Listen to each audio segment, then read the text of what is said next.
अंधेरे का अभिशाप।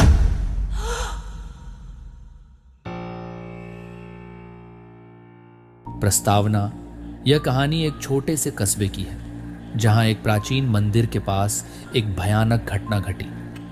इस मंदिर के बारे में कहा जाता था कि रात के समय वहां जाने वाला कोई भी व्यक्ति वापस नहीं आता।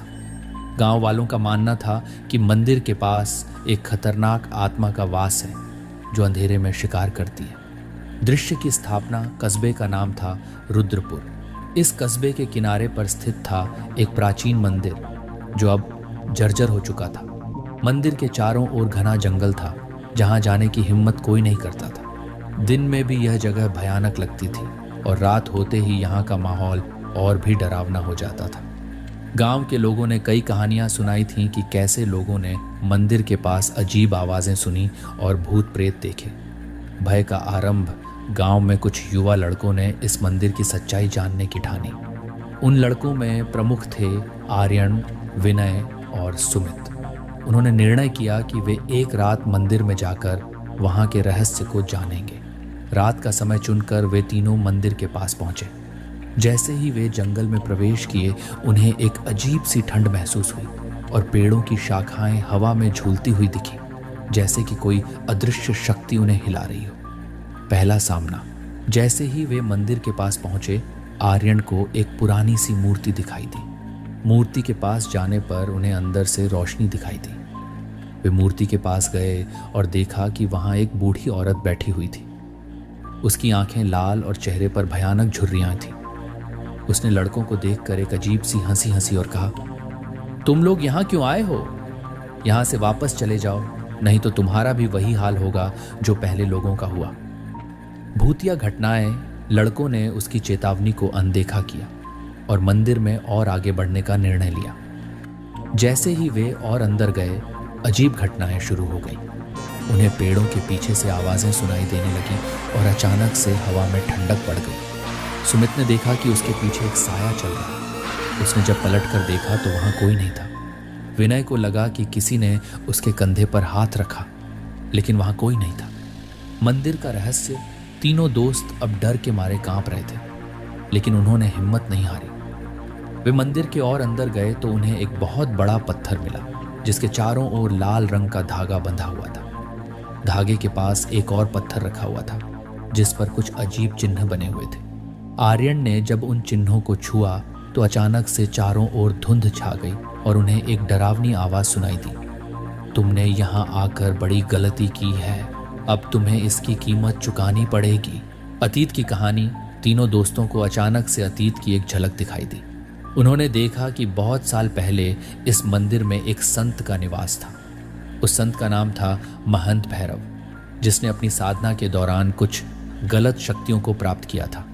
जब गांव वालों को यह पता चला तो उन्होंने संत को मारने का प्रयास किया, लेकिन मरने से पहले संत ने श्राप दिया कि वह अपनी आत्मा को इस मंदिर में बंद कर देगा और जो भी यहाँ आएगा उसे वह नहीं छोड़ेगा। भयावह अनुभव।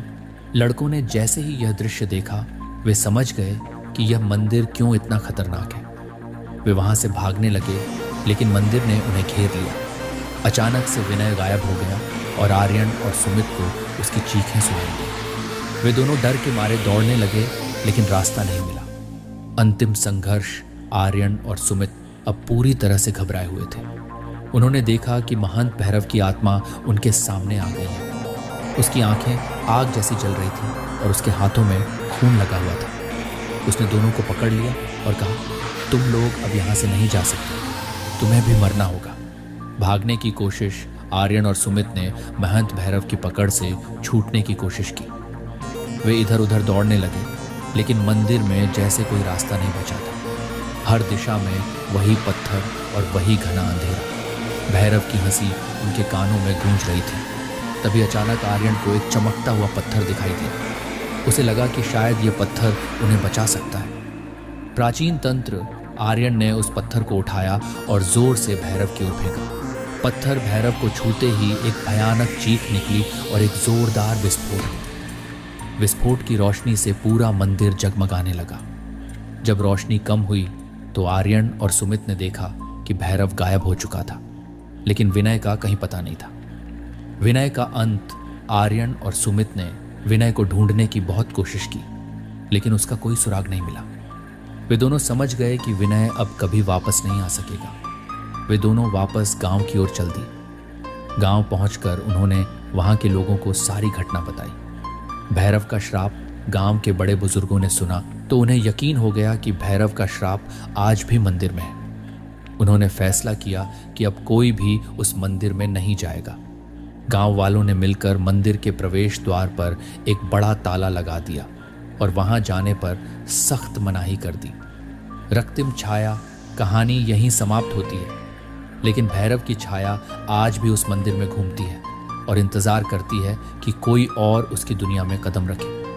गांव के लोग आज भी रात को मंदिर के पास से गुजरते समय डरते हैं और बच्चों को वहां जाने से मना करते हैं। भैरव का श्राप और उसकी आत्मा आज भी उस मंदिर में भटक रही है और उसकी चीखें आज भी अंधेरे में सुनाई देती हैं।